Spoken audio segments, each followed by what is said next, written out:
اعوذ باللہ من الشیطان الرجیم بسم اللہ الرحمن الرحیم واطیعوا اللہ واطیعوا الرسول، اور اطاعت کرو اللہ کی اور اطاعت کرو رسول کی صلی اللہ علیہ وسلم، واحذروا اور بچتے رہو، فإن تولیتم فاعلموا انما علی رسولنا البلاغ المبین، اور اگر تم پھر جاؤ گے، پیٹھ موڑ لو گے، ہمارے اس حکم سے سرتابی کرو گے، فاعلموا تو جان لو، انما علی رسولنا البلاغ المبین، کہ ہمارے رسول پر تو ذمہ داری ہے صاف صاف پہنچا دینے کی۔ یہ حکم اللہ کا ہے، اللہ کا حکم پہنچانا رسول کے ذمہ تھا، رسول نے پہنچا دیا، اپنا کام کر دیا۔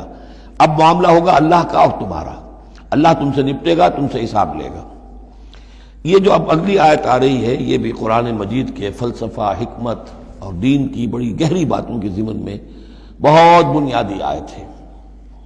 اور اس کا پس منظر یہ ہے کہ جب شراب کے بارے میں اتنا سخت انداز آیا کہ یہ رجسن، گندے کام ہیں، عمل شیطان میں سے ہیں، باز آتے ہو کہ نہیں، تو بہت سے مسلمانوں کو تشویش ہو گئی کہ ہم جو شراب پیتے رہے، اتنا عرصے تک پیتے رہے، یہ گندگی تو ہماری ہڈیوں میں بیٹھ گئی ہوگی۔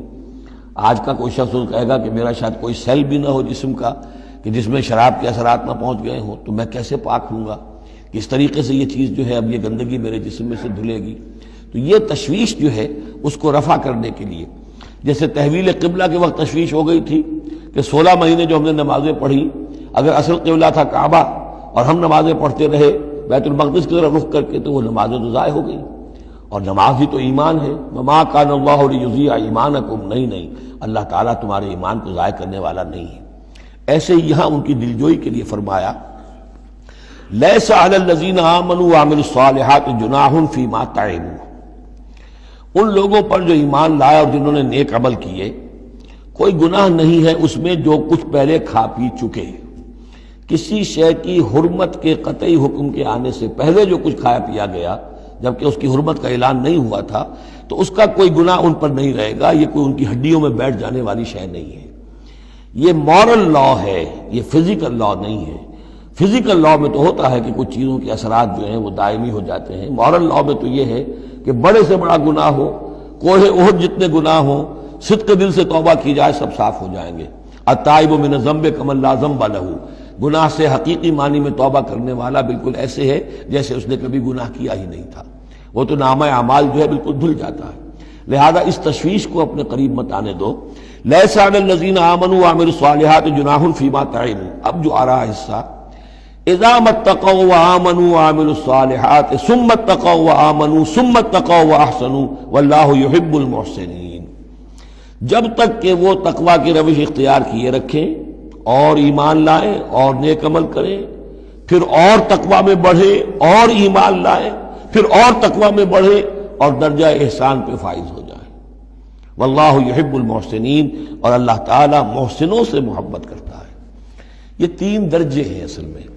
ایک درجہ اسلام ہے، اللہ کو مان لیا، رسول کو مان لیا اور اس کے احکام پر چل رہے ہیں۔ ایک اس سے اوپر کا درجہ ہے ایمان، کہ وہ یقین کے درجے میں قلب میں وہ ایمان اتر گیا ہو اب، اور جب یہ ایمان قلب کے اندر اتر گیا ہے، وَلَٰكِنَّ اللَّهَ حَبَّبَ إِلَيْكُمُ الْإِيمَانَ وَزَيَّنَهُ فِي قُلُوبِكُمْ، تو اب انہی اعمال میں، نماز پہلے بھی پڑھ رہا تھا، اب نماز کی اور شان ہوگی، اس کی بھی اور کیفیت ہوگی، اس کی زندگی کے اندر ایک نیا رنگ آ جائے گا۔ صبغۃ اللہ ومن احسن من اللہ صبغہ۔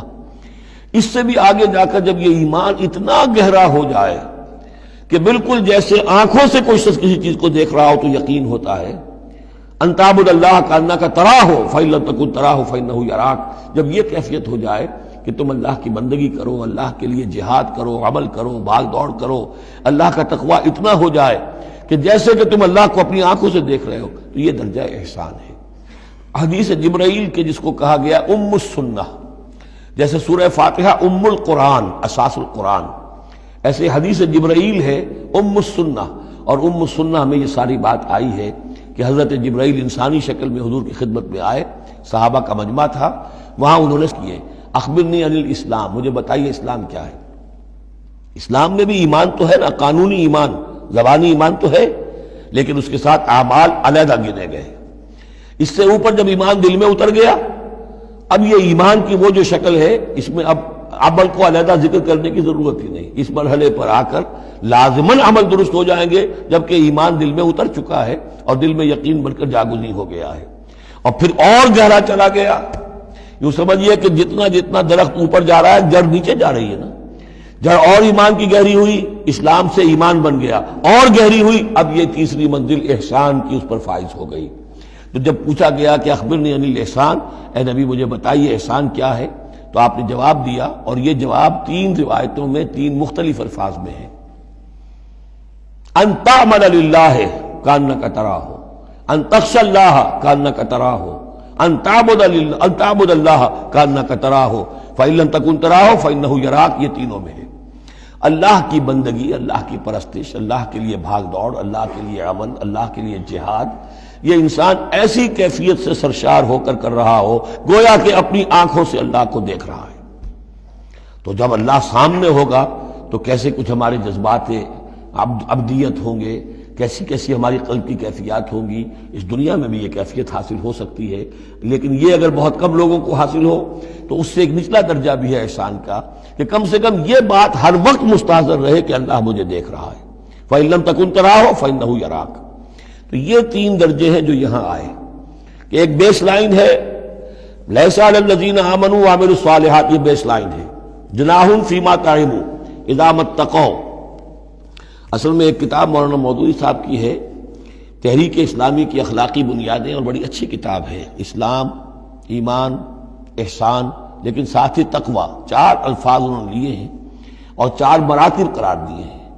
اس میں سے تشریحات تو ساری ٹھیک ہیں، لیکن میں ترتیب کے اعتبار سے اس آیت کی روح سے میرے نزدیک اس میں ایک اصلاح کی ضرورت ہے.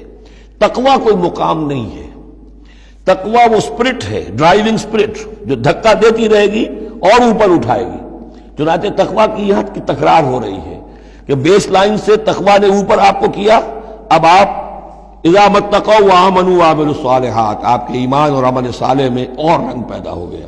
ثم اتقوا، پھر تقوی اور بڑھا، تقوی نے آپ کو اور اوپر اٹھایا. ثم اتقوا وآمنوا، پھر اب وہ ایمان، یقین والا ایمان حاصل ہو گیا.